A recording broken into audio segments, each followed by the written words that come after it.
Bonjour, je suis Didier Mazier et nous allons dans cet épisode nous intéresser à Adobe Muse et en particulier au parallaxe scrolling, au défilement parallaxe, auquel beaucoup d'entre vous n'ont absolument rien compris.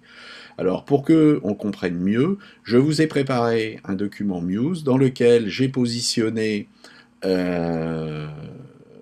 deux objets, et puis j'ai surtout positionné à intervalles réguliers des fonds de couleur qui, tous les 1000 pixels, vont changer de couleur. Alors si on regarde ça dans l'aperçu, vous voyez, on a notre page web, et tous les 1000 pixels, donc ici on arrive à 1000 pixels, on change de couleur.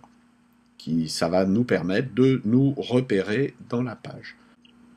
Sur le rectangle de droite, nous allons positionner un certain nombre d'éléments. Premièrement, ici, une image clé qui va définir ce qui se passe avant le moment où cette image clé est en haut, et puis ce qui va se passer après, donc mouvement initial et mouvement final. Ici, dans la mesure, on est au début de la page, il n'y aura pas de mouvement initial, puisque dès le départ, elle sera là, donc on ne travaillera que sur le mouvement final.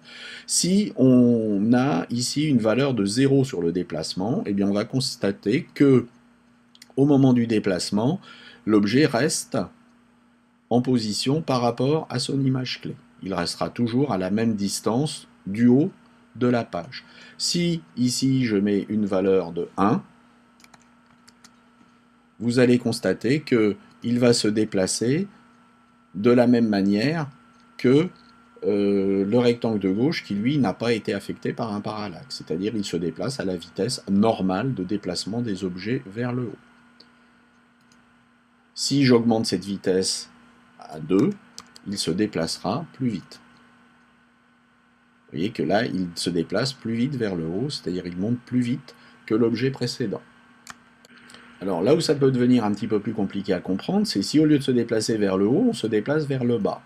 Et qu'on se déplace vers le bas à une vitesse, on va dire, normale, vous allez avoir un effet qui en fait va être un effet d'accélération vers le bas. Vous voyez qu'ici, il se déplace vers le bas de manière un petit peu plus accélérée.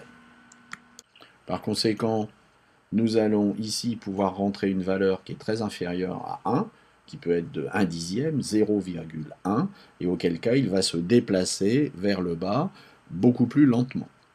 Ici, vous constatez qu'il se déplace beaucoup plus lentement. Effectivement, quand s'arrêtera notre scrolling en fin de page, là il sera arrêté, mais vous voyez qu'il se déplace beaucoup plus lentement. La question maintenant, c'est qu'est-ce qui va se passer lorsqu'on a positionné l'image clé plus loin. Ici, l'image clé est à 1000 pixels.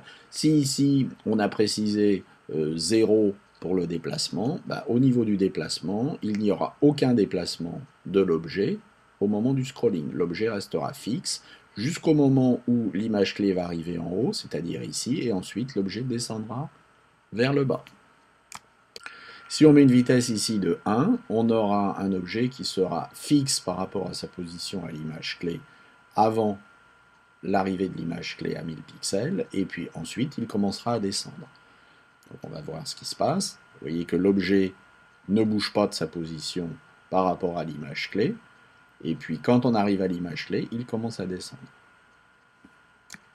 Bien entendu, on peut combiner les mouvements, c'est-à-dire que ici j'ai demandé avant le mouvement initial une arrivée vers la gauche à double vitesse par rapport à la vitesse de défilement.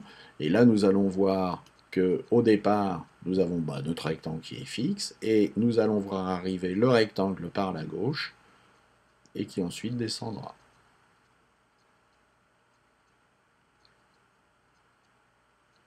J'espère que vous allez pouvoir vous entraîner et puis essayer de mieux comprendre un peu comment fonctionne ce système de parallaxe scrolling. A bientôt, au revoir.